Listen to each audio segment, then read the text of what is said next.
इस तरह भीष्मदेव का सीन चल रहा था कि भीष्मदेव ने युधिष्ठिर महाराज के बारे में आया था कुछ श्लोक में कि युधिष्ठिर महाराज बहुत दुखी थे और बहुत सारे ऋषि मुनि भगवान कृष्ण सब उनको व्यास देव भी समझाए, लेकिन वो समझ नहीं पा रहे थे दुख का कारण। बहुत दुखी थे, विषाद। युधिष्ठिर महाराज बहुत दुखी रहते, वो सोच रहे थे मेरे कारण ये सब हुआ है, इतना महाभारत का युद्ध। और मेरे कारण इतना महाभारत का युद्ध हो गया, इतने सारे लोग मारे गए। दुखी थे वो। तो अ,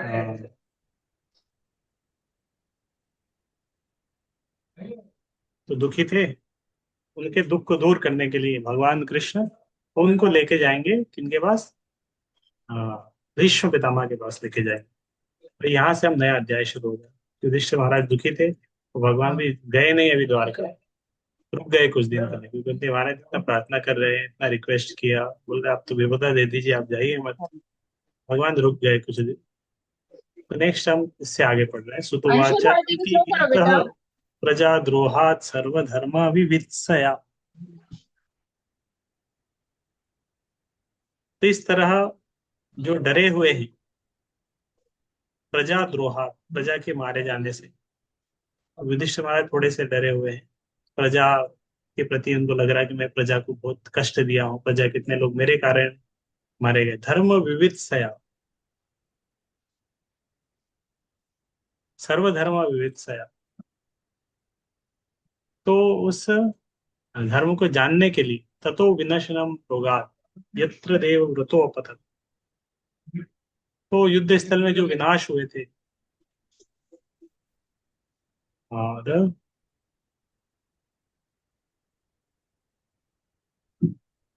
तो उस जगह पर गए, कुरुक्षेत्र के स्थान पे गए थे जहाँ पे इतना बहुत भयंकर नरसंहार हुआ था। और वहां पर देवव्रतो अपतत। देवव्रत कौन है? भीष्म पितामह। अपतत वो वहां पर अभी भी है, लेटे हुए हैं देवव्रत। भीष्म पितामह अभी भी वहां पर है। वो अभी उन्होंने प्राण त्याग नहीं किए।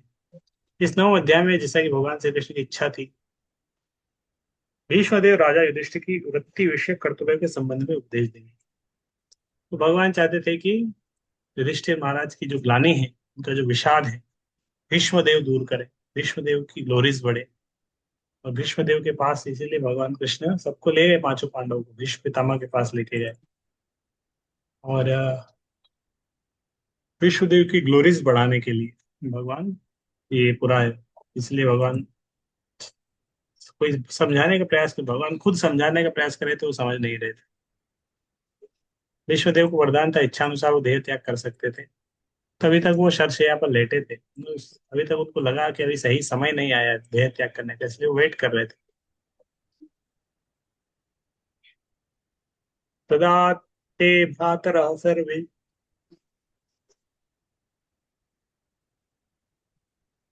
सर्वे सदस्वे स्वर्णभूषिते, तदा ते भ्रातरः।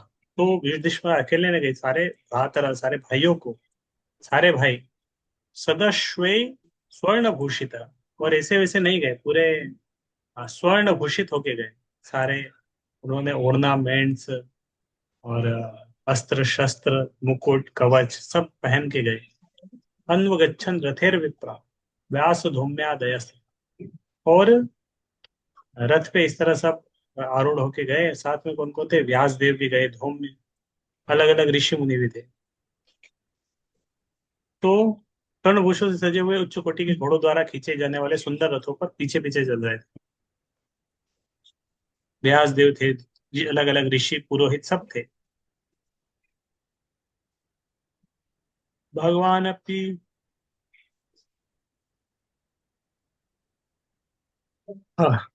विप्रर्षे रथेन स धनंजय स सेव्यरोचत नृपः कुबेर इव गुह्यके। भगवान अपनी विप्र ऋषे, भगवान अपी भगवान भी थे साथ, ऐसा नहीं पांडव गए केवल, भगवान कृष्ण भी साथ, हमेशा साथ में रहते थे भगवान। रथेन स धनंजय, और कहाँ पे थे भगवान? अर्जुन के रथ के साथ। अर्जुन और कृष्ण अर्जुन एक ही रथ पे गए दोनों। स तेर व्यरोचत नृपः कुबेर इव गुह्यके। स वह तेर व्यरोचत। तो सब लोग अच्छे से गणवेश में गए थे, अच्छे से नई ड्रेस पहन के, साज सज्जा के साथ, स्वर्ण आभूषण से जड़ित होकर गए थे। तो अत्यंत राजसी व्यरोचत, अत्यंत राजसी प्रतीत हो रहे थे वो। व्यरोचत नृपः कुबेर इव गुह्यके। जो राजा है, जो युधिष्ठिर महाराज, कुबेर इव गुह्यके, कुबेर की तरह लग रहे थे। हाँ, कुबेर मतलब देवताओं के भंडार है, कितने स्वर्ण आभूषण उनके पास। तो युधिष्ठिर महाराज कुबेर की तरह इस तरह, हाँ, गुह्य के, गुह्यक नामक साथियों से। कुबेर अपने गुह्यक साथियों से घिरा हुआ, जिस तरह कुबेर अपने साथियों से घिरा हुआ, इस तरह युधिष्ठिर महाराज प्रतीत हो रहे थे कुबेर की तरह। तो भगवान चाहते थे कि सारे पांडव भीष्मदेव के पास राजसी ठाट बाट के साथ जाए, जिससे अंतिम समय उन्हें देखकर प्रसन्न हो। भगवान चाहते थे विष्णुदेव प्रसन्न हो। अंतिम समय है विष्णुदेव का, प्राण त्यागने वाले हैं, तो वो अंतिम समय देखना चाहते थे कि सारे ठाट बाट के साथ पांडवों को देखना चाहते हैं। क्योंकि युधिष्ठिर महाराज, विश्वदेव ने पांडवों को बचपन से देखा है ना, तो बहुत कष्टों में देखा, वनवास में देखा, अलग अलग न कष्ट। तो भीष्मदेव अगर आप देखेंगे कि किस तरह राजसी ठाट बाट में पांचों पांडव थे, उनको देख के भीष्म पितामह बहुत खुश होंगे। इसीलिए उन्होंने, कृष्ण पहले से ही सबको बोला कि इस तरह राजसी ठाट बाट में सब चलना। कुबेर देवताओं में धनी है, और युधिष्ठिर कुबेर की तरह प्रतीत हो रहे थे।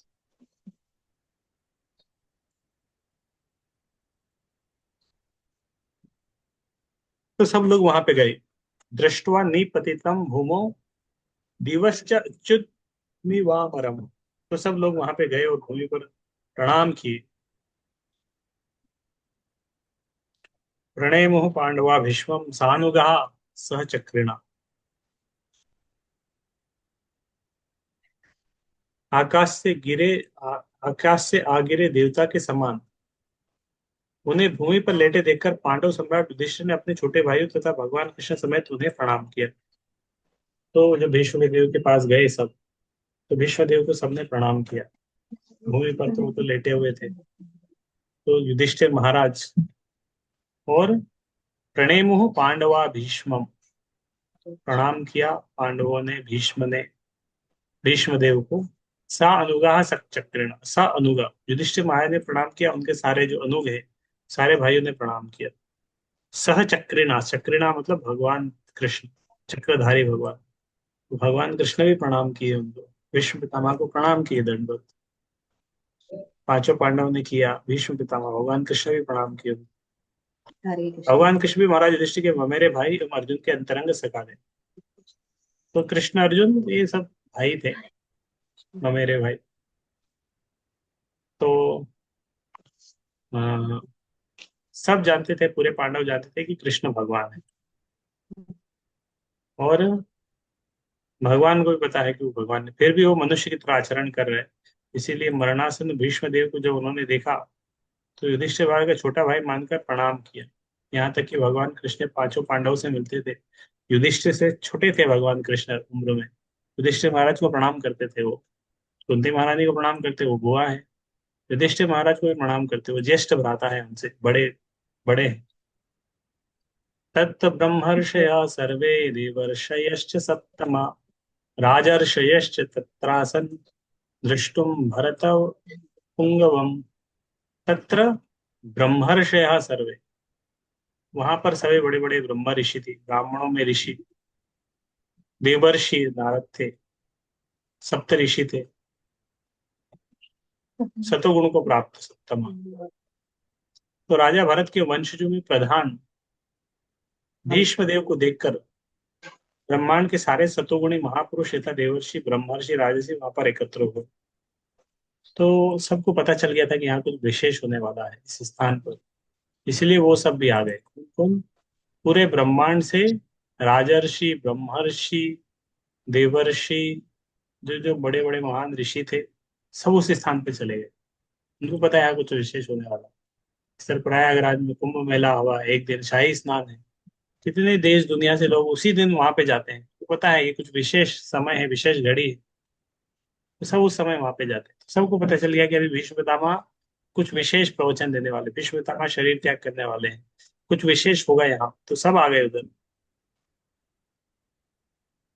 पर्वतोद्धार दो धौम्यो भगवान बादरायण बृहदश्च भरद्वाज शशिशो रेणुकासुता। तो कौन कौन आए उस स्थान पर? भीष्म पितामह है, भगवान कृष्ण है, पांच पांडव है, उनके साथ में व्यासदेव धौम्य ऋषि है, और बड़े बड़े ऋषि मुनि और सब भी आने लगे। कौन कौन आने लगे? कौन कौन आए थे?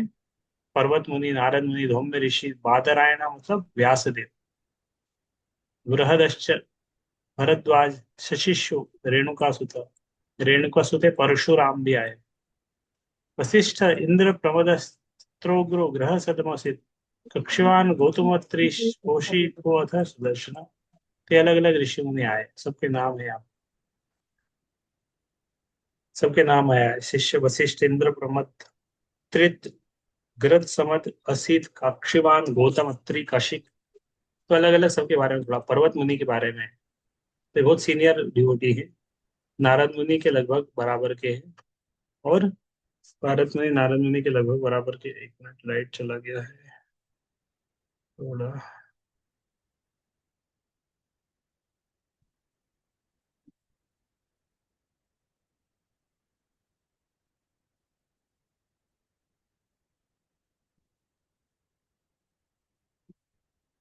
तो पर्वत मुनि नारद मुनि के समान है।